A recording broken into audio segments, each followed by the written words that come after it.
Today, we will hear Black Americans responding to another African woman being jealous and disrespectful towards foundational Black Americans' lineage. Check it out. Now let's talk about this tether term that these foundational bitch asses tend to use in America when describing those of us that are Black but of another culture. You would be the tether. You piggybacking off of us. We steal rich in traditions that have been in place for hundreds, if not thousands of years. You the one with a culture that changes every 10, 20 years. Your ass is the tether, not us. Don't you ever come to my page or any of my mutuals pages calling us tethers to Blacks. Y'all the tethers.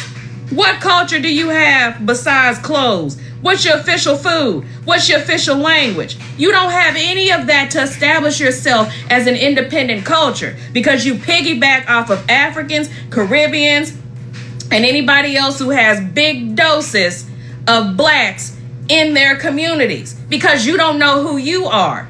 To this day, y'all walk around claiming this and that, and you don't know who the hell you are. You the tether, not us. This was not going to be the first video that I posted for Black History Month. I had a completely different video, 3 different videos recorded already actually that I was going to post. But I really have to address this. We are the 3rd day in of Black History Month, the 3rd day in. And I've never seen this much division on Black History Month. And I'm not going to hold you. A lot of it gives hate. A lot of it gives envy. A lot of it gives jealousness. And it's crazy that I really feel like I'm starting to notice a pattern. Because the same things that I'm really irritated about, right, were the same things that I was talking about on Martin Luther King Day. Like, I really, it's crazy to me how much divisiveness is happening on a day that's meant to celebrate Black African American history. We are talking about the United States of America. This country is not and would not have ever been what it is today without Black African American people. What baffles me is that I'm seeing Caribbean people getting mad. Oh, well, Caribbean people have contributed this to this country, so we're gonna really sit here and act like, oh, well, Black people aren't also immigrants? Yo, you're not an immigrant if you were forced to come somewhere. You're not an immigrant if you didn't have the choice to come somewhere. You're not an immigrant if the place that you got forced to build was not by your choice. Why are we having Hispanic people on Black History Month? Oh, well, our people contributed this. Oh, well, Asian people contributed this. Oh, well, Caribbean people contributed this. Y'all have your own heritage months too. There is Caribbean Heritage Month. There is Latin Heritage Month. Why are y'all not this loud on your own months? Why are y'all not this vocal about y'all people and contributions on your own months? Why? I don't never see nobody talking about Black people this, Black people that until it's time for them to be celebrated. I don't never, ever see y'all have so much to say about our people until it's time for them to be celebrated. You'll hear a Black person bring up factual information and get mad at it and say that it's, oh, Black people are acting like their Blackness is a club. Black people are acting like, oh, they're African American and excluding other races. Bro, we cannot control the fact that every single mainstream genre of music, whether it was rock, whether it was rap, whether it was gospel, whether it was R&B, whether it was pop, whether it was EDM, was made by Black African American people. You will hear that and get upset. You cannot control the fact that so many inventions, like the security system, like the transmission of a car, like a lot of pieces inside of a car, were made by Black African American people. So when we celebrate that, you don't have to force yourself to feel like you're excluded, because nobody is excluding you at all. It's a month about a specific group of people. Why are you mad that you're not included in something that you are not? It just blows my mind. You're not less than. You people are have not made historic contributions. But what we're not going to do is undermine my people and what my ancestors went through, who have by far, if we're talking about the United States of the America, had it worse than any other race. And that's a fact. That is a fact. Babies being fed to alligators, people getting skinned, literally getting mutilated, men getting sexually assaulted in front of their wife and children to be emasculated. Raising a whole family and watching them get sold like t-shirts and you can't do nothing about it? Are we serious? Locking your church doors and burning everybody down? Is we serious? We not going to undermine that, bro. We is not going to sit here and act like black people are not the foundation of what you got to build your homes on what you got to build your business on what you got to build your music on. And that's a fact. Move out. We are taking over. Go cry to master. Black Americans, I want y'all to understand why delineation is the best thing ever that we are doing.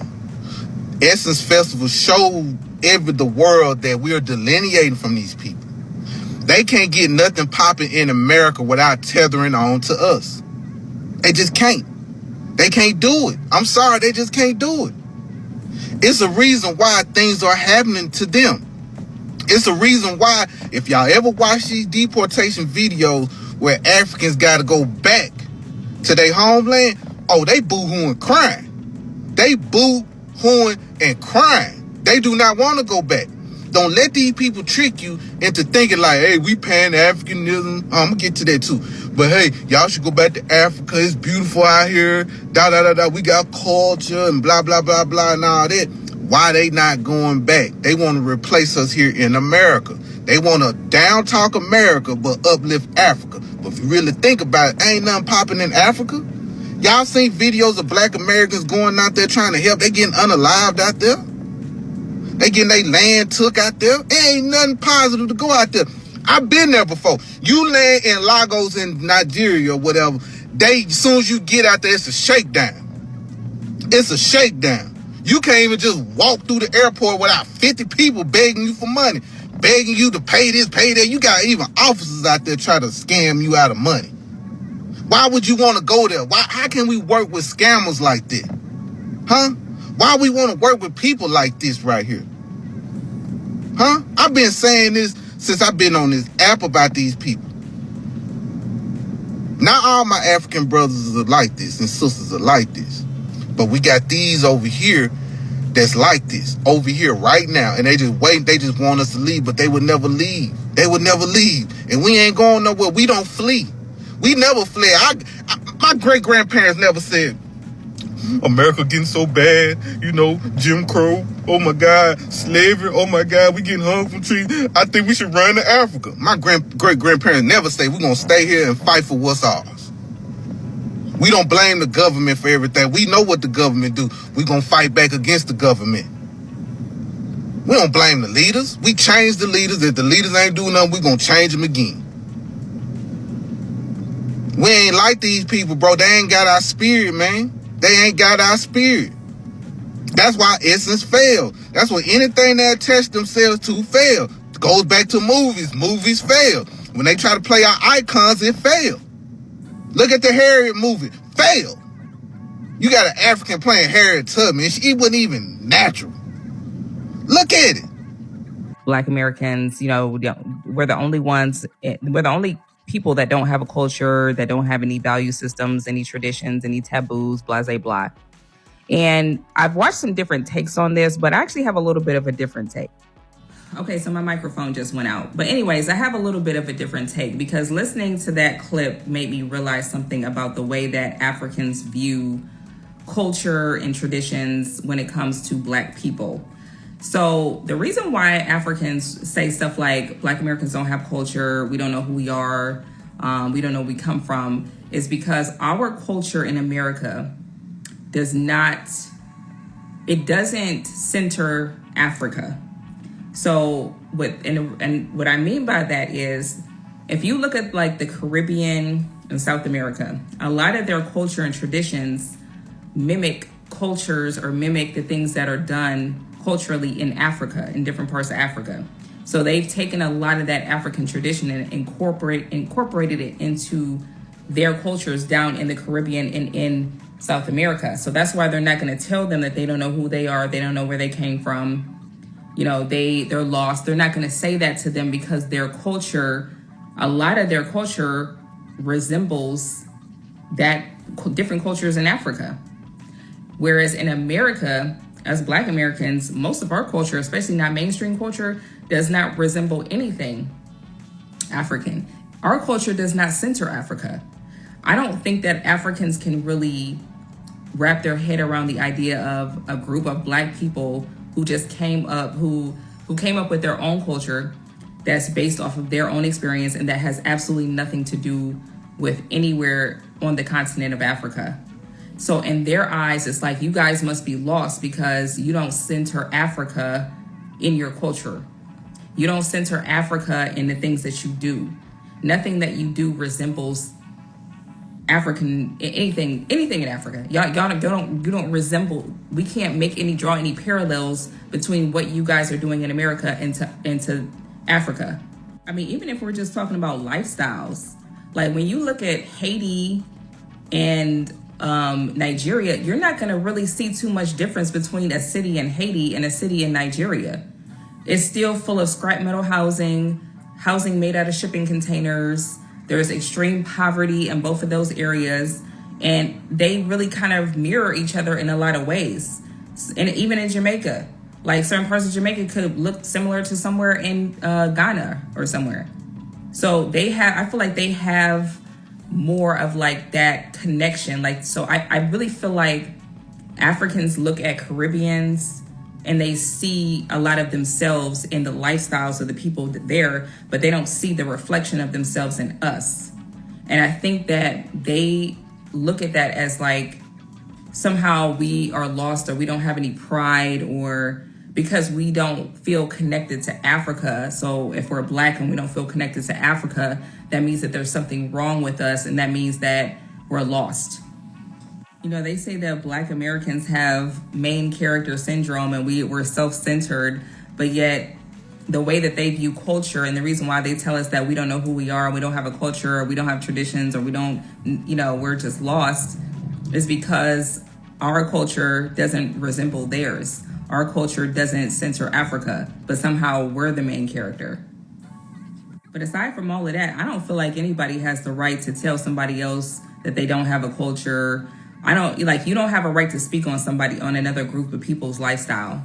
I don't give a damn what y'all say about my people. At the end of the day, y'all love our culture. Y'all love it. Everyone loves our culture. Whether you want to give us our credit or not, that is your prerogative. But you love it. And I am just here to make sure and show y'all that we do have a way of representing. We have a culture and you love it. Okay? You ain't got to admit it. You ain't got to admit it. But we see it. We see it. Listen, we have to discuss delineation and why at this moment delineation is biblically what is needed.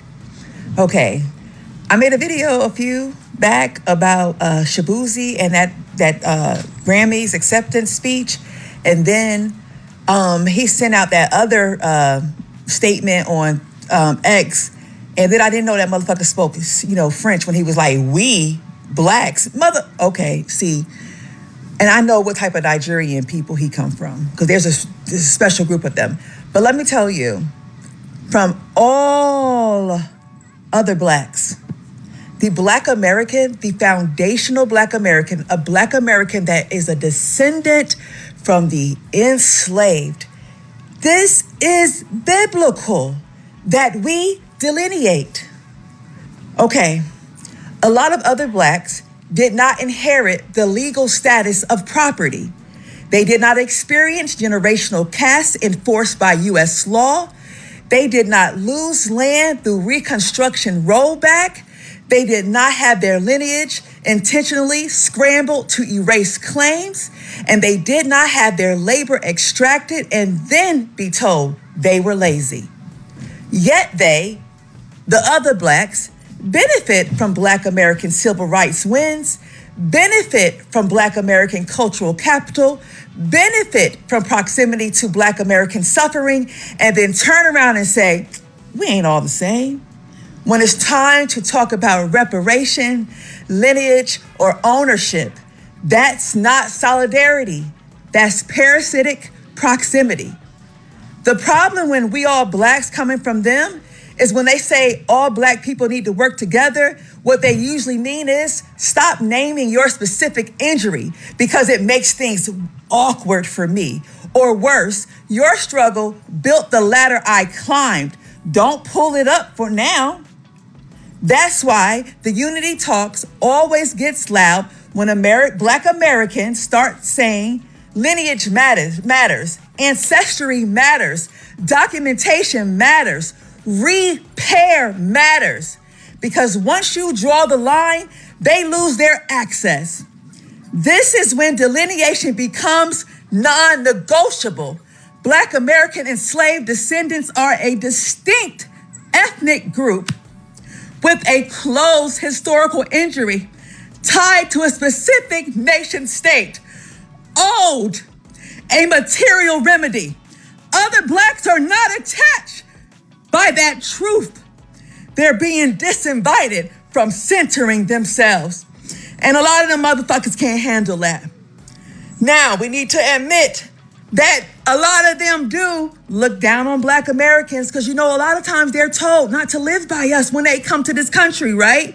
They mock our accents, our foods, our spirituality, our trauma response. They call us lazy, loud, criminal, broken. But the second you say, then this struggle ain't yours, suddenly it's like, why y'all dividing us? Colonial mindset. That's anti-Black. That's anti-entitlement. The truth they don't want spoken. You cannot distance yourself from Black Americans socially, compete with them economically, benefit from their history political, and then demand emotional unity when it's time to pay the bill. Unity without shared risk is fraud. Clearly, Black American enslaved descendants do not need permission, validation, diaspora approval, or Pan-African slogans to delineate themselves. This moment is about sovereignty, naming, repair, and containment of access. Everybody doesn't get to come into the room just because they're melanated. I'm not saying other blacks are inferior because I don't think they are. But what I'm saying is this harm is specific and the work is non-communal. That is historically accurate, politically necessary, and spiritually is clean. Now, let me tell you how this shit is even biblical. God don't even deal with everybody the fucking same. Deuteronomy chapter 32, verse 8. When the Most High divided the nations, when he separated the sons of Adam, he set the bounds of the people according to the numbers of the children of Israel. That's foundational. Nations are separated. We all have boundaries, and he sets different jurisdictions. So there's no one size fits all. So Paul got y'all in the mind fucked up, right? So that really got y'all fucked up. Now, lineage determines responsibility. Deuteronomy chapter 24, verse 16. The father shall not be put to death for the children, neither shall the children be put to death for the fathers. Every man shall be put to death for his own sin. Biblically, accountability follows lineage. Punishment and repair are not transferable. Guilt and obligation are not communal across unrelated peoples. So, come on, people. And God forbids mixing struggles and inheritance. Deuteronomy chapter 7, 1 through 6. Everybody done broke that shit down. That's the law that's the rules, because guess what? Black Americans are about to inherit the land. Okay? This is what y'all don't think. This shit is spiritual. Now, when you actually say, when you think about how, like, when they start saying, well, we, I want to let you see how when y'all say, oh, y'all just this, y'all just that, when y'all bearing false witness, and how, like, explicitly in, like, Obadiah, that's all talking about, like, oh, you look like me, you benefit by me, but you look and say, I'm not me. Oh, brother, the inheritance is not for y'all.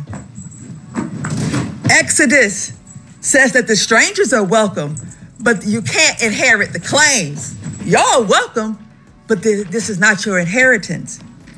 Because God is going to judge, not only they going to judge the oppressors, they're going to judge the bystanders, right? They're going to judge the ones, the Most High is going to judge the ones that bear false witness. Paul got y'all fucked up. So delineation, Black Americans, is so important because I'm telling you, the message is about to be whispered again, and it's a different type of movement, and delineation is important. Don't let no motherfucking body fucking guilt you into thinking. I have love, and then, you know what the fucked up thing is? Not even about hate. It's about preservation. Y'all can't take my inheritance. I used to wonder how continent of Africa was taken over by Europeans and Arabs. There is a great book I read years ago written by Chancellor Williams called The Destruction of Black Civilization. It is one of the most important works written on African history and its relationship to the present struggles of Black people worldwide. In this book, Williams set out to answer a painful question. How could a continent so rich in resources, culture, and civilization be overtaken by Arabs and Europeans? His answer was both historical and political, showing that the downfall of Africa was not inevitable, but the result of a combination of internal weakness and external invasion. Williams described Africa as the birthplace of great civilizations: Egypt, Nubia, Ghana, Mali, Songhai, and Kush, societies that had once thrived with advanced knowledge of science, medicine, trade, and governance long before Europe rose to prominence. Yet Africa's strength was undermined from within. Rivalries between tribes and kingdoms made unity impossible. Betrayal and the selling of captives into slavery weakened resistance, and the absence of long-term political organization left the continent exposed to foreign domination.